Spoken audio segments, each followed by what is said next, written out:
Hello, everyone. Welcome to this limited podcast series sponsored by iSight, a maker of software solutions for case management, incident reporting, and other compliance needs. I'm Matt Kelly, editor of the Radical Compliance newsletter, and I am the host for this series. The purpose of these podcasts is to hear from various thought leaders and professionals in the corporate compliance and ethics world, to talk about the challenges they face in running a corporate compliance program in the modern era, and the solutions they're finding to overcome these obstacles. So our guest today is Eric Oldroyd. Eric is the Director of Compliance Audits for USANA Health Sciences. They are a direct sales business that sells nutritional supplements and operates in 24 countries around the world. As such, USANA has some extensive compliance obligations around record keeping and the communications it has with its independent distributors. Eric has been with the company for 13 years, working in various roles to build, maintain, and test the compliance program. So Eric, welcome, and thank you for joining us. Yes, thank you, Matt. Good to be here. So first question is really just if you could start by describing USANA's top compliance risks, because you work in selling nutrition and health foods. So I assume there's a lot of personal data the company's collecting. It operates globally. You have that fairly unusual structure of a direct selling business. So I imagine there's a lot going on here. What is going on with compliance risks?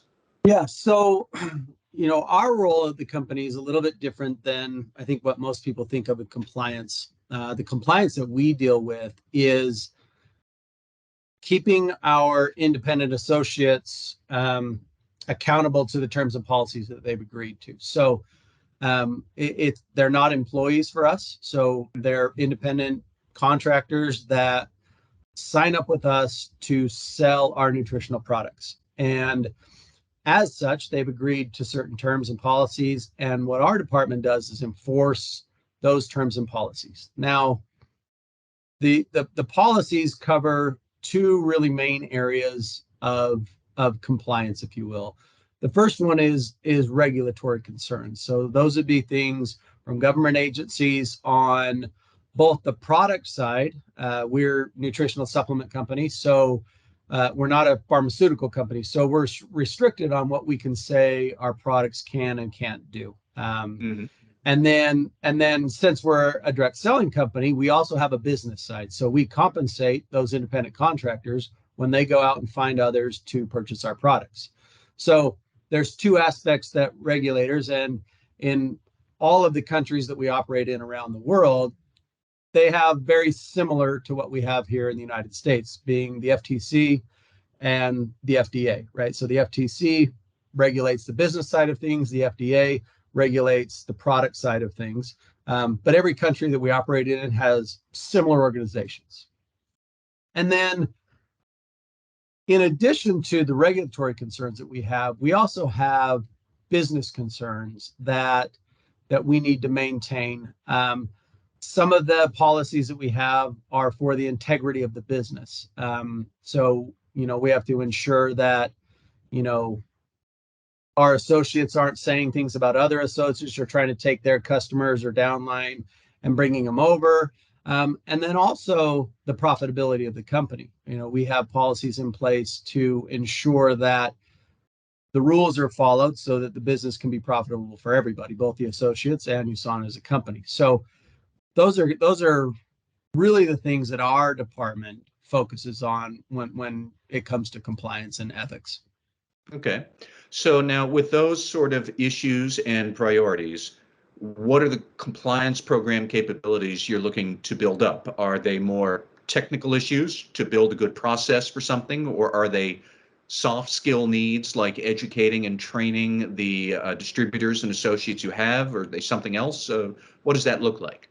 So it's both of those things. So there is the technical aspect. And for me, the technical aspect is the case management software that you use to kind of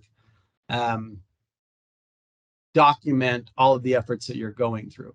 Of course, having good processes in place that are followed by all of our internal employees is really helpful.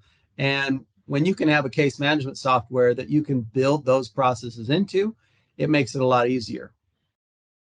And then on the soft skill sides, the education and the training, we do both internal trainings and we do external trainings. By external training, that's our associates. So we have trainings where we make sure that all of our, we call them specialists, those are our compliance specialists around the world, that they all understand the policies and regulations of other countries, that they understand good documenting practices, how we need to conduct the cases, the questions we need to ask. So we do those internal trainings to make sure they are familiar with how they do it.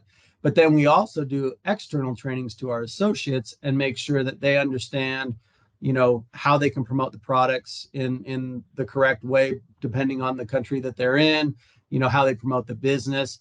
So we're very proactive in ensuring that both our specialists on the internal side know all of the changes and regulations, as well as our associates know what the regulating bodies say about our industry and our product line. All right. Now, I want to zero in specifically on some of the record-keeping challenges, which sound like they're probably formidable. You've got a lot of people working in a lot of different countries, and they are all trying to adhere to their own regulatory requirements back home. What's a particular challenge you've had around record keeping, and how did you solve it? Yeah, so for us, I think one of the biggest challenges is good documentation of the case process. In the past, USANA has been around for 30 years. We just celebrated our 30th anniversary. And our record keeping has not always been as stellar as it has been the last, 5 to 10 years that I've been with the company. We deal with some pretty high profile cases. We have associates that make a considerable amount of money. When they violate our policies, they sometimes it leads to termination of the contract we have with them, meaning we're no longer going to have to pay them for what they're doing because they violated the terms, right? And there have been instances where, they've kind of come back or filed lawsuits against the company claiming that we didn't follow our processes or we wrongfully terminated them. And in those instances, going back to the documentation of the case to really outline what policies it was, how they violated them, and the evidence that we had of that was imperative to get those lawsuits dismissed. And further prove that we did follow our process and that we terminated them in accordance with the policies that they agreed to, right?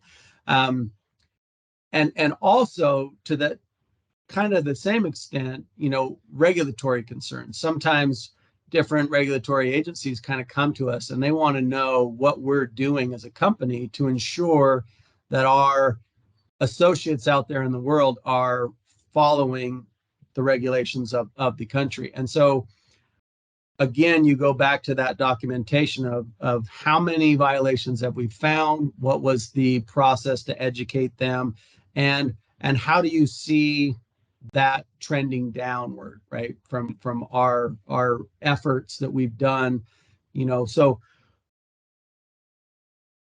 documentation becomes imperative. Employee turnover is another big one for us. When you have somebody, one of those specialists leave, if they were the one that conducted a case, say 2 years ago, and now we have a new person in that role, and we have another issue with somebody, we can go back and really see what that previous case was about. Are they violating the same policy again? Did they not learn the first time? That kind of leads into whether or not we terminate if they're a repeat offender. And again, that good documentation that we can go back, even if that employee is no longer with the company, and really understand what the case was about previously.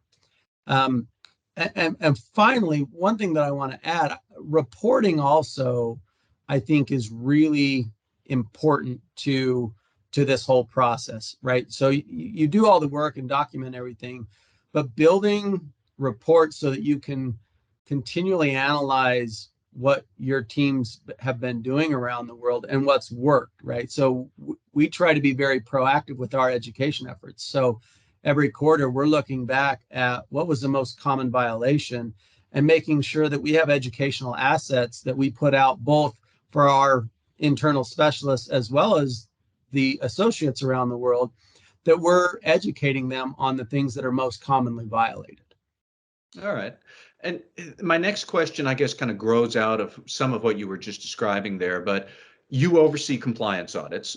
Could you maybe talk about how you use audit results to drive change in policy or in the program, as in, okay, we have this set of results here. They suggest this weakness here that I'd like to improve. What would be an example of that?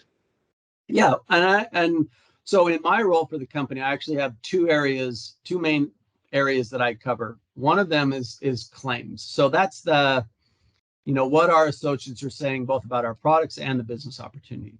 So we are very proactive. We go out, we have a web crawling tool that goes out and looks for the company name and a list of key terms that generally when people are using those terms, they're probably saying something they shouldn't have, right?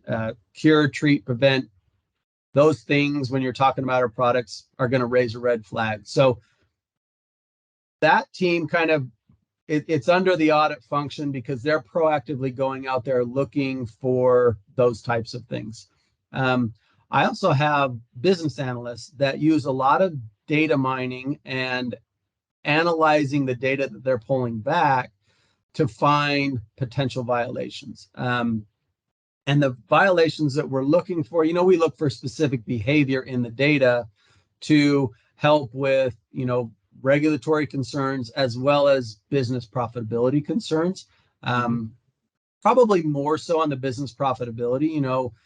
If you understand direct selling, you can kind of build a structure and earn a lot more money than you should by placing it in a certain way. One of the most common things is kind of signing up fake people.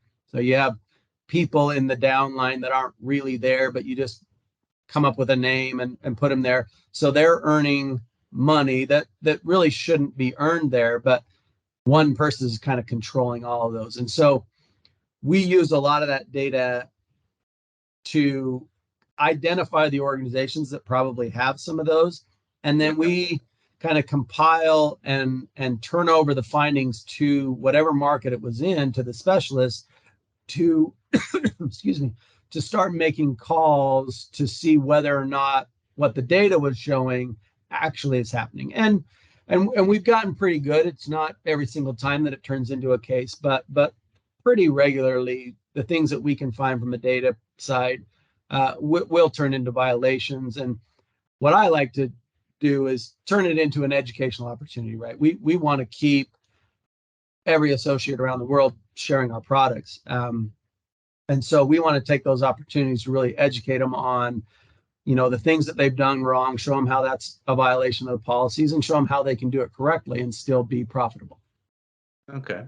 And, the last question, I suppose, I typically like to ask if you have any other advice for the audience based on some of the issues we've been talking about, or, speaker's choice here. What would you like to try to do next with the advances you've made in your compliance program, and the next big thing you'd want to tackle to really take your efforts to the next level?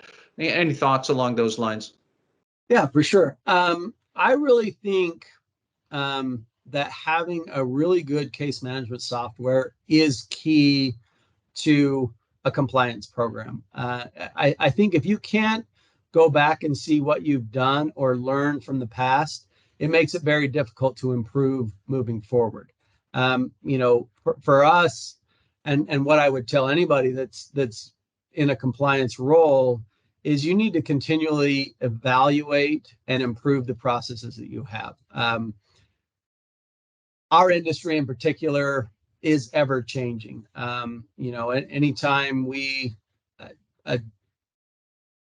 update a policy or something, that we found was kind of a loophole, if you will, there's going to be individuals out there that are going to find a way around that and find that loophole. And so it's constantly evolving and changing, which means for us in an ethics and compliance role, we have to constantly evaluate what we're doing and ensure that what worked last year, does it still work? If it doesn't, what changes do we need to make? So continually evaluating your processes, coming back to them, poking holes in them, and improving those processes is I think imperative to a good compliance program. Mhm. And finally, finding ways to be proactive in your approach.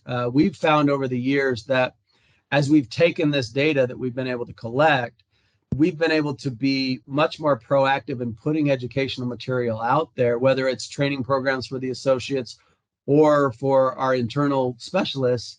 The more proactive you can be, the less out of hand the program becomes in the future. So always finding those ways of how can we prevent this from happening in the first place, whether that's changing your policies or putting a new process in place, or making sure that the educational material is out there for people to understand how they share your product. Okay. Well, Eric, that's all the time we have today, but you gave us plenty to think about, covered a lot of ground. So we really appreciate the time. Thank you very much. Absolutely. Thank you, Matt. And again, everybody, that was Eric Oldroyd. He is Director of Compliance Audits at USANA Health Services, joining us today to talk about the compliance challenges USANA faces as a global direct selling organization. That's all for this podcast. I'm Matt Kelly, editor of Radical Compliance. Thank you all for listening.